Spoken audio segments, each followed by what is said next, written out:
All right, we are on the fourth video. We did red apple, yellow lemon, blue pear, unusual, huh? And I was going to do a green pepper. And if my intent was to demonstrate how to paint a green pepper, I would paint that green pepper. But I've come to the conclusion that with my intent being where to demonstrate the most intense color would be on a given object, if that object's overall hue color was in the hue family of red, the hue family of yellow, hue family of blue, now the hue family of green, then it would be more difficult to show you that on this pepper than if I paint a lime, for example. Because the pepper itself, it's not being so much affected by light and dark as it is that some aspects of the fruit itself is lighter or darker just based on its maturity in its growing process. So it's a nice pepper, and we could go a long ways with using sap green to demonstrate a painting of a pepper.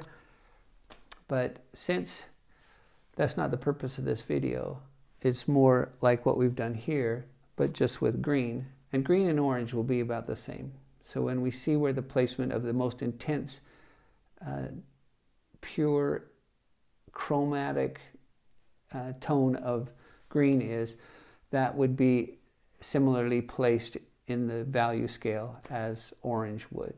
They're about the same as far as dark light value and where their intensity lies on an object of their color. So, all right, so we're going to go ahead and move into doing the demo of this painting of a lime. Now, given that I don't actually have a lime here, we're just going to have to make one up.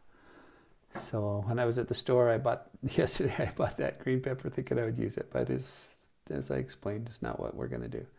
So to make it not so much the same as that one, let's have our lime sort of sit at a funny angle, maybe a little bit, like it's sitting on a flat spot, and it can have its little bump up here instead. How about that? We like that?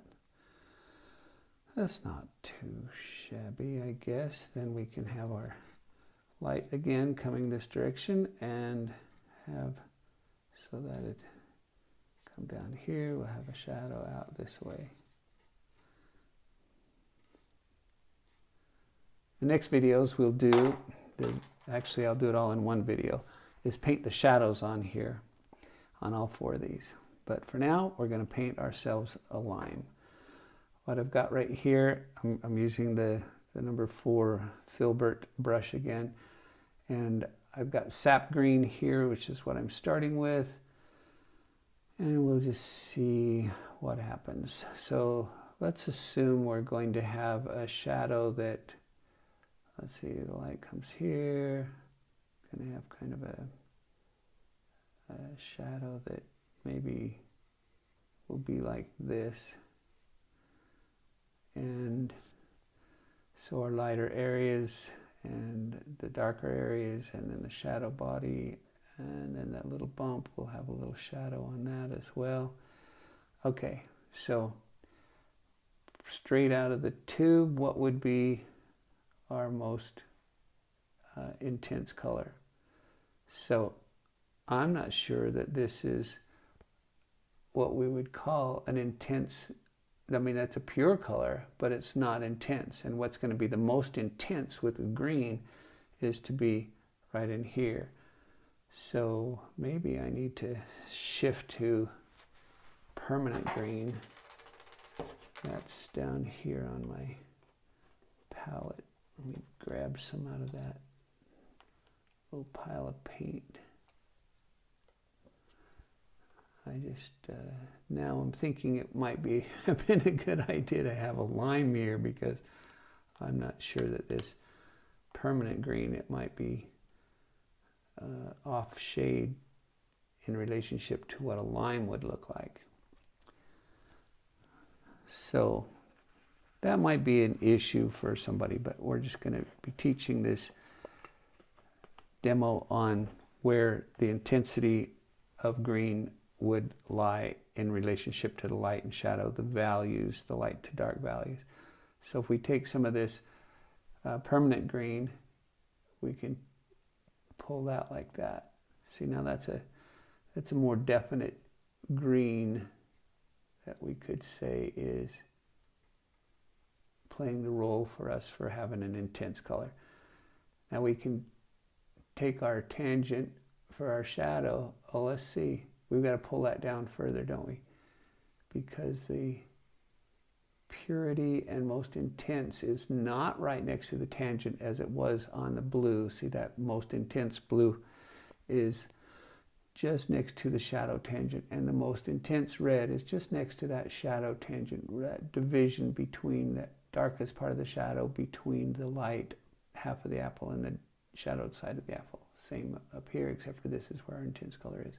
So those two are similar, and this one, the intensity is closer to the light, whereas this one, our intensity would be closer to a little bit further away from that shadow tangent. So I'm going to pull up another shade of green, which I honestly don't know what tube it came out of to tell you what color it is, but it's got a dry skin on it, and I'm having a bit of a challenge getting it to come out of that. So I got to squeeze it out of this. It's been in this palette a little while. So we'll get rid of these dry bits and see if we can use that color. So I could lighten it up. I could just add white and have this get lighter, but then that's not what we're trying to understand, because that would neutralize as the green as it tints it down. So let's try that.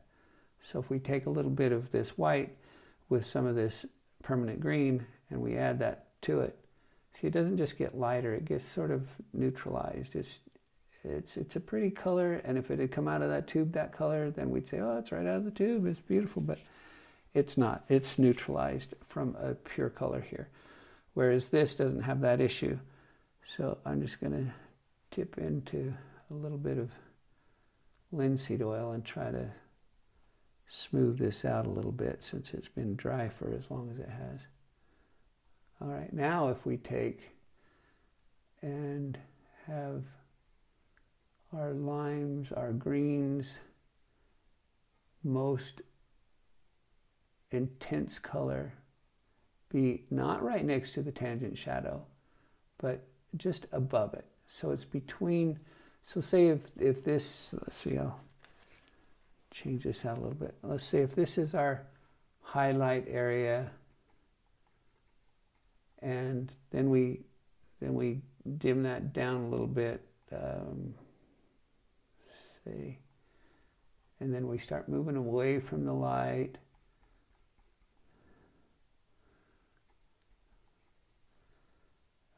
It's kind of hard to express here just as a talking point. See, that's I added too many colors there. So we get a little bit away from the light, and then we get to this sense of pure color here. That's between, not right up against the light, and it's not right up against the shadow, but right in between. That's where we're going to get our intensity of color with green. So I'm going to get a little more linseed oil into this paint. You can see where I'm working. I'm kind of off to the side now. I'll slide this over a little bit. Working right here. So we could kind of circumvent up here a little bit like that. Looks like I'm picking up some charcoal. So we can have our lime be limey green here. Maybe a little bit up onto this bump here.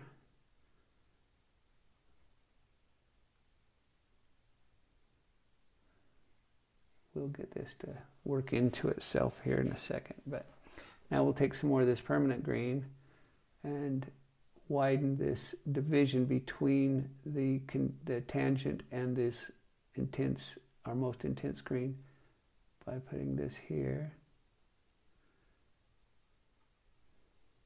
So still green. It's not the shadow tangent, but it's also not our most intense green that we're going to have on a green object in relationship to the value shifts. So we can get a little bit more of this, of our intense color, and blend it into this other green. A little bit, let it transfer, let the values shift more gradually here, blur into each other a bit.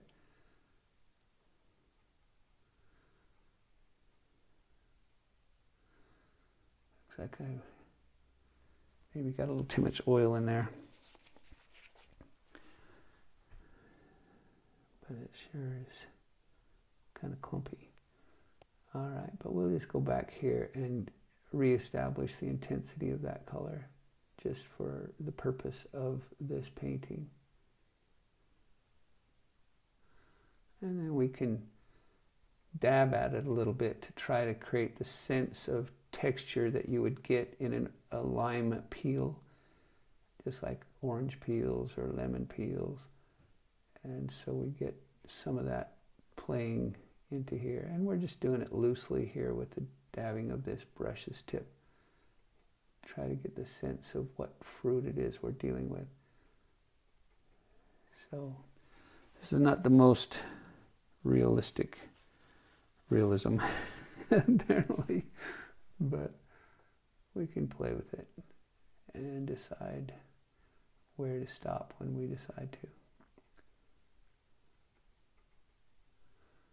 to. Okay, so might be looking more like a kiwi fruit. All right, so now we can bring some more of this sap green in to work as our tangent color and let that work into our permanent green for texture. And then we can take some more of this permanent green, add it to this sap green, and well, let's see. Let's take some of this sap green down here at the bottom where we're going to end up with meeting the ground and having a shadow that where they meet. This is going to be the darkest part of a shadow. On this whole image, the darkest color will be right there. So we could, say, add some of this ultramarine blue to our sap green if we wanted to just be able to have a green, but it's darker. And it could be right down in here. Actually be on the ground where the darkest is. So we can plant that for now to help us establish our form. Take that off. All right, so let's take some of these two colors and pull across that edge a little bit of our lime. Give it a little bit of a not too smooth surface along its edge. And then pull some of this permanent green in as the reflected light section of our lime here. And then blur it a bit so it's not too mechanically defined.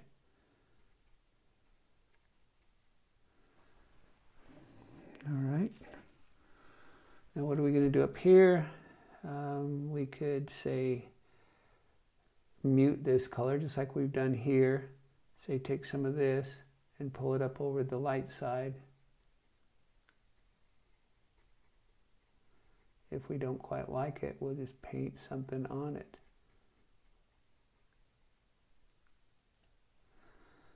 And get a little bit more light here.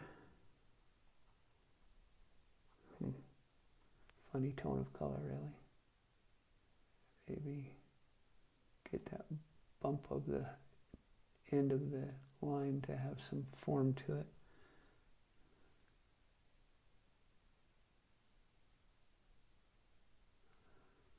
Like that. All right, now what are we going to do here? Let's go lighter.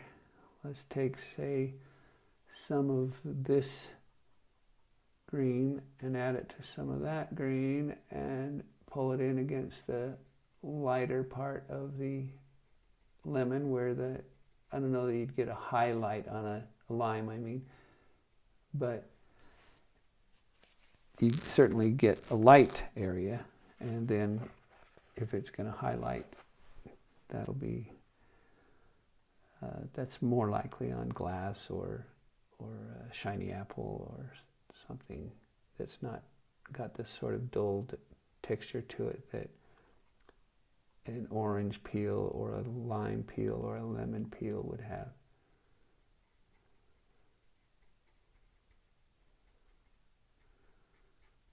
So we're just going to fiddle-faddle all these kind of colors together. Paint right over the highlight there, because then we can come back on it. Now I think we're missing some of this pure color that we could have in here, getting closer to the light a little bit, like that.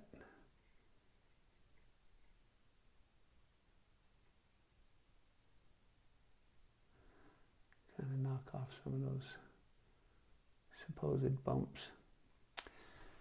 All right, so that's not the greatest lime on the planet Earth, of course, but it's given the idea of where you put your most intense green is not right here next to the shadow, the tangent shadow line here, and it's not right up by the light, but it's in between there. And if we wanted to, we could just play with that a little bit more and reaffirm that by taking out some of those bumps. And then we could bring a little bit up here, get that closer to where light's hitting up there.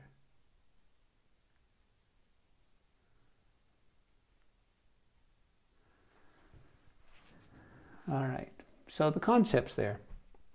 Hopefully that makes sense to you and will be of some value to you. Maybe we can pull some more light up into that area.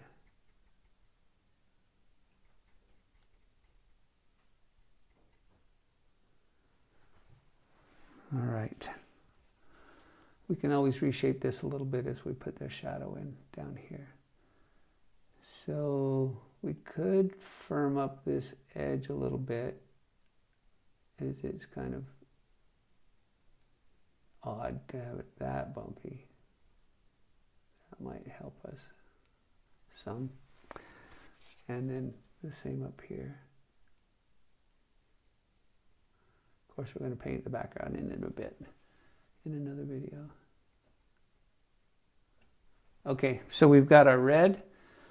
The intensity of color is here next to the tangent line.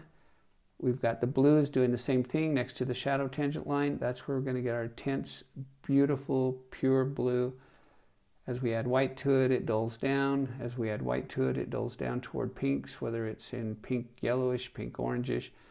Over here, our intensity of color on the lemon, on yellow, is right up close to the highlight.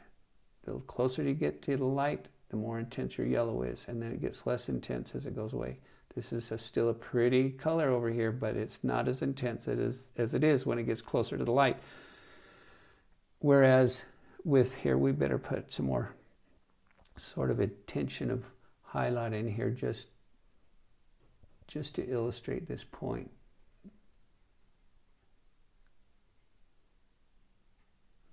That the lime is a little different in that, I don't mean the lime necessarily, but as green. The intensity of color is not next to the light and it's not next to the shadow, but it's a little ways from the shadow, a little ways from the light, and that's where our most pure color is when it comes to a green object.